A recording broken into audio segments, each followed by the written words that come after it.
कहानी की शुरुआत में हमें एक बहुत बड़ा फुटबॉल स्टेडियम दिखाया जाता है जहाँ पर फुटबॉल टूर्नामेंट का फाइनल मैच चालू था और स्टेडियम तो पूरा ऑडियंस से भरा पड़ा था। सारे लोग अपनी अपनी टीम के लिए काफी चीयर कर रहे थे, पर तभी वहाँ पर एक नेवी ऑफिसर आ गया था जिसका नाम चाओ था। वो तो काफी घबराया हुआ लग रहा था क्योंकि उसे ऐसी बात पता थी जो वहाँ पर कोई भी नहीं जानता था। दरअसल अगर सारी ऑडियंस की आवाज 100 डेसिबल्स तक पहुँच जाएगी तो वो पूरा स्टेडियम एकदम से ब्लास्ट हो जाएगा। स्टेडियम के अंदर नॉइस को नापने वाली एक मशीन भी थी जो कि वहाँ पर आए सारे ऑडियंस के नॉइस के हिसाब से बढ़ रहा था। चाओ को कैसे भी करके उन सारे लोगों को बचाना था, पर वो कहता भी किससे। सारे लोग तो मैच देखने में बिजी थे। चाओ के पास एक आदमी आ जाता है जिसका नाम जिम था और वो चाओ को पहले से जानता था, इसीलिए जिम चाओ से पूछता है कि वो इतना परेशान क्यों है। जब चाओ उसे बताता है कि अगर इन सारे लोगों की चिल्लाने की आवाज 100 डेसिबल्स के ऊपर चली गई ना तो ये पूरा स्टेडियम एकदम से ब्लास्ट हो जाएगा। ये बात सुनकर तो जिम एकदम से घबरा गया था और अब वो वहाँ पर आए हुए सभी लोगों की आवाज कम करने के लिए तरीका ढूंढते रहता है। उन दोनों टीम्स का मैच काफी घमासान चल रहा था,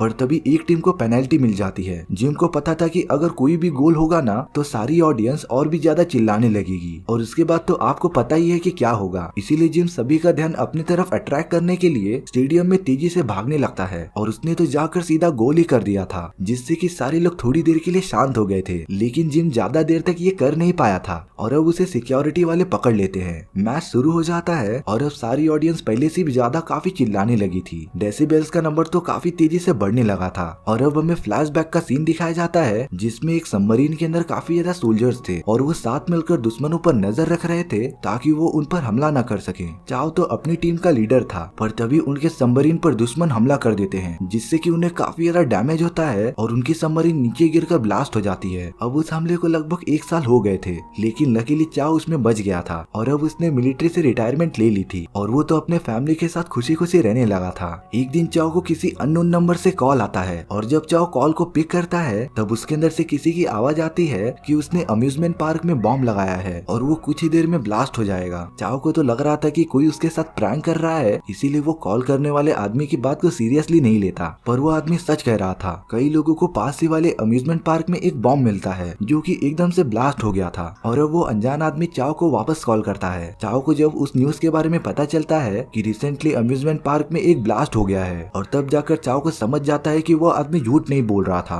वो अनजान आदमी चाओ को एक और लोकेशन बताता है जहाँ पर उसने अपना नया बॉम्ब लगाया था और वो था उनके शहर का सबसे बड़ा फुटबॉल स्टेडियम। तो अब वो आदमी चाओ को 1 घंटा देता है ताकि वो स्टेडियम में जाकर बॉम्ब ढूंढ ले। अब यहाँ हम उसी सीन में आ गए थे जहाँ से हमने स्टोरी स्टार्ट की थी। स्टेडियम में सारे ऑडियंस चीयर कर रहे थे और चारों तरफ बहुत ही ज्यादा शोरगुल हो रही थी। चाओ वहाँ पर पहुंच गया था और वो तुरंत बॉम्ब ढूंढना स्टार्ट कर देता है, लेकिन इतने सारे लोगों के बीच में बॉम्ब ढूंढना एकदम नामुमकिन था। उन सभी के आवाज की वजह से डेसिबल्स और बढ़ रहे थे और अगर गलती से 100 डेसिबल्स पार हो गए ना तो वो पूरी जगह एकदम से ब्लास्ट हो जाएगी। जिम तो पिछले बार की तरह ही सभी का ध्यान भटकाने की कोशिश कर रहा था, पर उसे भी सिक्योरिटी वालों ने पकड़ लिया था और अब गेम जोरों शोरों से वापस स्टार्ट हो गया था। एक टीम ने अपना फाइनल गोल मारकर उस मैच को जीत लिया था, जिसकी वजह से सारी ऑडियंस काफी ज्यादा चिल्लाने लगती है और डेसिबल्स का नंबर 100 से ऊपर चला जाता है, जिससे कि वहाँ पर लगा बॉम्ब एक्टिवेट हो गया था। लेकिन चाओ ने भी पता लगा लिया था कि वो बॉम्ब वीआईपी एरिया में है और वो वहाँ पहुंचकर सभी को बाहर निकालता रहता है। उस बॉम्ब का काउंटडाउन तेजी से घट रहा था। तभी चाओ वहाँ पर एक छोटी सी बच्ची को दिखता है और बॉम्ब को फटने में सिर्फ 5 सेकेंड ही बचे रह गए थे, तो वो तेजी से उस बच्ची को बचाते हुए वहाँ से बाहर निकल जाता है। बॉम्ब तो तेजी से फट गया था और स्टेडियम में आए हुए सारे लोग बॉम्ब की आवाज सुनकर काफी डर गए थे, लेकिन चाओ ने कैसे भी करके उन सभी को बचा लिया था।